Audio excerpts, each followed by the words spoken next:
Zaman sekarang, mau ngerakit PC keren nggak perlu mahal. Karena banyak banget brand-brand Kerehore itu udah memproduksi casing keren, tapi harganya udah jelas Kerehore. Contohnya aja kayak casingnya Armageddon yang satu ini. Ini adalah Armageddon Aquaron, yang harganya itu bener-bener masih masuk di kantongnya kaum Kerehore. Ini adalah casing gaming yang bisa dibilang pakai tema kayak akuarium gitu. Karena kita tuh udah sering banget ngerakit PC pakai casing yang bertemakan akuarium. Karena lebih kelihatan kayak keren, mewah, dan ya elegan aja.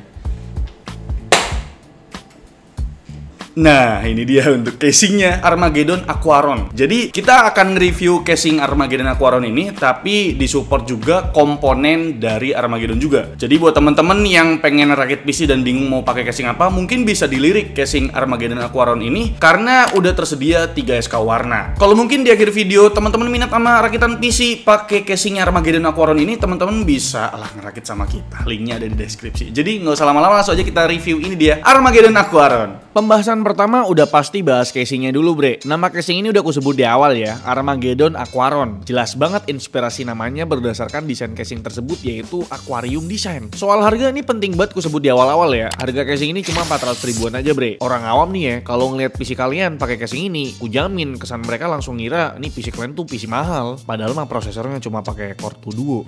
Nggak cuma harganya doang yang bikin brand lain kelihatan overpriced. Armageddon Aquaron ini juga tersedia dalam 3 pilihan warna. Pertama hitam, putih, sama pink. Bener-bener fleksibel dah warnanya. Tinggal dicocokin aja sama tema setup kalian nanti. Dimensi casing ini punya panjang 37 cm, lebarnya 23 cm, dengan tinggi 44 cm. Secara bentuk sih baru Aquaron ini ya, casing berdesain akuarium yang meninggi. Kalau yang udah pernah kita review, kebanyakan bentuknya tuh agak ngelebar. Jadi kesannya tuh agak gendut kayak polisi India. Waduh. Sisi front panel dan side panel kiri berupa tempered glass dengan ketebalan 3 mm. Sedangkan material bodinya pakai bahan SPCC tebal 0,5 mm. Biasanya sih 0,6 sih ya. Agak tipis emang, ditekan dikit bisa penyok nih. Tapi menurutku nggak apa-apa lah ya. Yang namanya casing PC kan diem aja gitu, nggak mungkin dipukul-pukul. Emangnya anak tiri.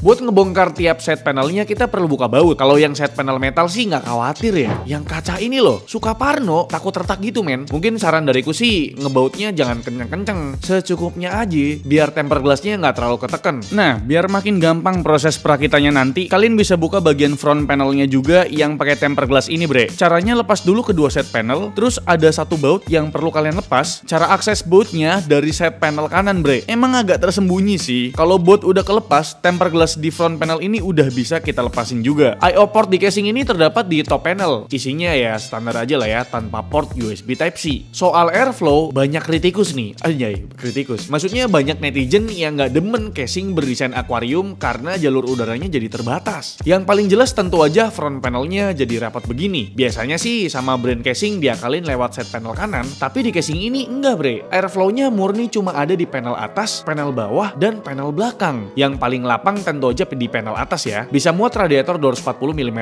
atau 2 buah fan 14 cm. Terus di sisi belakang cuma muat 1 buah fan 12 cm. Kalau di sisi bawah emang ada 2 mounting buat fan ya, tapi yang optimal cuma 1 yang paling bawah, bre. Karena yang di atas PSU cover nggak bakal kasih airflow yang bagus, soalnya bakal kehalang sama unit PSU airflow-nya, bre. Oh iya, casing ini punya CPU clearance yang cukup lapang, up to 165 mm. Gak khawatir mentok sih kalau selapang ini ya. Soal kompatibilitas motherboard, casing ini cuma bisa muat motherboard dengan form factor MATX dan Mini ITX. GPU clearance-nya juga agak ngepres nih, cuma 310 mm. Beberapa VGA triple fan sih masih muat ya, tapi ya pastikan lagi kalau mau ambil casing ini, panjang VGA kalian jangan lebih dari 310 mm. Soal penyimpanan, ada satu slot buat harddisk 3,5 inci, tapi ini harus ngorbanin satu buah fan casing yang ada di panel bawah. Sedangkan buat SSD atau harddisk 2,5 inci, ada tray-nya sendiri di belakang motherboard. Kalau kalian PSU covernya kelihatan gede banget ya. Ini buat wadah kabel-kabel dari PSU yang nggak kepake, karena bisa dipastiin pembeli casing ini PSU-nya pasti yang non-modular dengan kabel-kabel rainbow pendukung RGB sync. Sedikit ngomongin perkabelan duniawi nih. Walaupun bisa dibilang ini casing Kerehore, rute perkabelannya cukup proper loh. Cukup dipikirin nama Armageddon. kabel yang mengarah ke atas motherboard ada rutenya. Kabel yang di kanan motherboard tentu aja ada rutenya juga. Begitupun buat kabel di sisi bawah motherboard. Biar lebih rapi, ada 21 titik buat ngiket kabel pakai kabel tis. Sayangnya kita nggak dikasih kabel tis di paket pembeliannya. Cuma dikasih satu plastik yang isiannya tuh perbautan doang. Di sebuah review casing, pengetesannya nggak bakal jauh dari pembahasan suhu. Maka dari itu, kita perlu komponen lain buat ngetes casing ini. Prosesor yang dipakai dari kubu merah, yaitu AMD Ryzen 7 5700X. Motherboard yang dipakai ini ASRock B450M Steel Legend. Ini motherboard heatsinknya dominasi warna silver, bre. Ya cocok lah dipakein barengan sama Casing Armageddon Aquaron ini yang varian White Edition. RAM-nya di sini pakai memori DDR4 dari brand Silicon Power berkapasitas 2x8GB 3200 MHz. Yang edge spreader-nya udah support RGB sync, bre. Kalau dipasangin warna putih nih, bakal lebih serasi lagi nih sama tema PC-nya. Nah, buat VGA-nya ini warna hitam pula, bikin tampilan PC-nya kurang seragam. Ini adalah Asus TUF RTX 4070 Gaming OC, sebuah VGA triple fan tapi bodinya agak ramping nih. Panjangnya 301 mm. Beberapa sentimeter lagi bakal mentok nih sama front panel casing ini, bre. VGA ini pakai cooling system yang berbekal triple fan, bre. Ya, surprisingly sih muat ya di casing ini ya. Kalau buat storage-nya ini pakai Adata XPG S40G berkapasitas 256GB.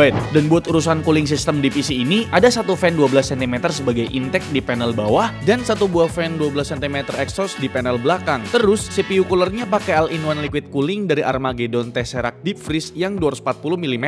Radiatornya cuma bisa dipasang di top panel dengan kipas diarahkan sebagai exhaust. Jadi buat intake di PC ini murni cuma dari satu fan di panel bawah doang, bre. Mungkin kalau VGA-nya nggak stable ini masih bisa sih kita pasangin satu fan lagi di atas PSU cover sebagai tambahan intake. Dan terakhir buat PSU-nya lagi-lagi dari brand Armageddon yang bertipe Voltron Gold 600W. Sebuah power supply dengan sertifikasi 80+ Gold. Di boxnya tertera klaim efisiensi dayanya up to 90% di saat 50% load, bre. Klaim 80+ Gold PSU ini nggak sembarangan, bre. Karena berdasarkan website clearisat.com, unit PSU ini resmi terdaftar dengan nama manufacturer Leapfrog dan nama model Armageddon Voltron Gold 600. Real no tipu-tipu nih yang ini. Itu dia, bre, untuk ulasan atau review dari kita mengenai casing terbarunya dari Armageddon, yaitu Armageddon Aquaron. Oke, jadi ada beberapa komponen juga yang kita pakai karena support dari Armageddon buat ngerakit pakai casing Armageddon Aquaron ini ya. Dan ternyata oke juga nih, karena komponen yang dipakai ini lumayan high end ya. Ryzen 7 5700X, terus dia pakai GeForce RTX 4070. Jadi kan ya kelihatan mewah gitu loh. Padahal kalau kalian tahu harga casing ini pas kita cek di official store-nya Armageddon Indonesia itu sekitar 400 ribuan untuk yang warna hitam, terus yang warna putih juga sekitar 400 ribuan juga sih. Tapi pas aku cek di toko lain itu ada yang jual 300 ribuan. Gila nggak tuh? Ini casing 300 ribuan pas dipakai nih komponen yang lumayan high end ini masih cakep juga gitu kan. Biasanya kan kalau casing-casing 300 ribuan ya cocoknya dipakein di spek-spek mid-range dan entry level gitu kan. Ternyata oke juga nih kalau misalkan kalian mau rakit PC high end tapi bingung mau pakai casing apa, ya coba lirik aja Armageddon Tesseract Aquaron ini. Dan ya namanya casing kita bakal bahas mengenai suhu. Karena kalian tahu sendiri biasanya casing dengan tema aquarium gitu airflow-nya tuh kurang bagus. Pas kita cek untuk suhunya, pertama disclaimer dulu, kita tes itu untuk prosesornya pakai software Cinebench R23. Nah, untuk GPU-nya kita tesnya pakai Furmark. Jadi kita ngelihat suhu maksimumnya berapa. Dan kita tes di dua kondisi ya. Pertama itu kondisi dalam keadaan set panel tertutup dan dalam keadaan set panel terbuka. Nah, kita tesnya tuh di ruangan menggunakan AC kurang lebih sekitar 26 derajat Celcius dan kondisinya sekarang tuh lagi panas banget nih Indonesia, nggak tahu kenapa ya. Karena musim kemarau juga kali ya. Oke, kita lihat data suhunya gimana. Pertama kita lihat dulu untuk suhu atau temperatur dari prosesornya dulu, yaitu Ryzen 7 5700X. Pas open cache, suhu idle-nya tuh sekitar 38 derajat Celcius. Pas kita tutup untuk set panelnya, itu suhunya naik 3 derajat jadi 41 derajat Celcius dalam kondisi idle ya. Nah, kondisi maksimumnya kita tes pakai software Cinebench R23 selama 10 menit. Suhu maksimum pas keadaan casingnya terbuka sekitar 72 derajat Celcius. Pas casingnya ketutup, suhunya naik 2 derajat sampai 3 derajat jadi 74,8 derajat Celcius. Nah, itu dia untuk suhu maksimum dari prosesornya, yaitu Ryzen 7 5700X. Kalau kalian pakai prosesor di bawahnya sih harusnya sih nggak sepanas itu ya. Dan untuk kelasan prosesor high end untuk suhu 70-an itu nggak begitu panas, men. Dan sekarang kita cek untuk suhu maksimum dari GPU-nya, yaitu GeForce RTX 4070 yang punya triple fan. Harusnya sih adem ya. Dalam keadaan casing terbuka, suhu idle-nya sekitar 37 derajat Celcius. Pas casingnya tertutup, naik 3 derajat jadi 40 derajat Celcius. Untuk suhu maksimumnya antara casingnya terbuka dan tidak terbuka itu sama-sama 70 derajat Celcius, men. Mungkin ini permainan dari fan speed-nya kali ya. Mungkin rasanya kalau pas panas fan speed-nya tuh naik, tapi pas udah agak mendingan, fan speednya jadi stabil gitu ya. Makanya suhu maksimum GPU-nya nggak ada beda antara open case dan close case gitu loh. Jadi itu dia untuk ulasan atau review kita mengenai casing terbaru dari Armageddon, yaitu Armageddon Aquaron. Dan ternyata kesimpulannya, nih casing walaupun harganya 300 atau 400 ribuan, masih oke loh dipakai untuk komponen high-end. Apalagi komponen yang mid-range atau entry level, masih oke banget. Yang tadi ku bilang, harganya cuma 425.000 untuk varian yang warna hitam, dan untuk yang warna putih sekitar 465.000. Dan ada ternyata yang warna pink juga kalau kalian mau rakit PC yang tema-temanya pinky girl gitu kan. Tapi ada beberapa juga toko yang ngejual harga 300 ribuan juga men. Gokil nggak tuh? Dan disclaimer dulu, itu harga belum termasuk kipas ya. Jadi kipasnya tuh nggak dikasih gratis sama Armageddon gitu. Menurutku sih nggak apa-apa sih, karena kita mau beli kipas sendiri yang lebih bagus mungkin bisa gitu kan. Kira-kira gimana menurut kalian mengenai casing terbaru dari Armageddon ini, yaitu Armageddon Aquaron? Coba tulis di kolom komentar. Kalau aku sih ini rekomen banget. Soalnya harganya murah dan tampilannya ini loh, mewah gitu. Harga murah, tampilan mewah, gokil banget. Ntar aku jadiin judul dah. Like video ini kalau kalian suka, dislike kalau saja like, dan jangan lupa untuk tekan tombol subscribe yang warna merah kalau misalkan kalian belum subscribe channel ini.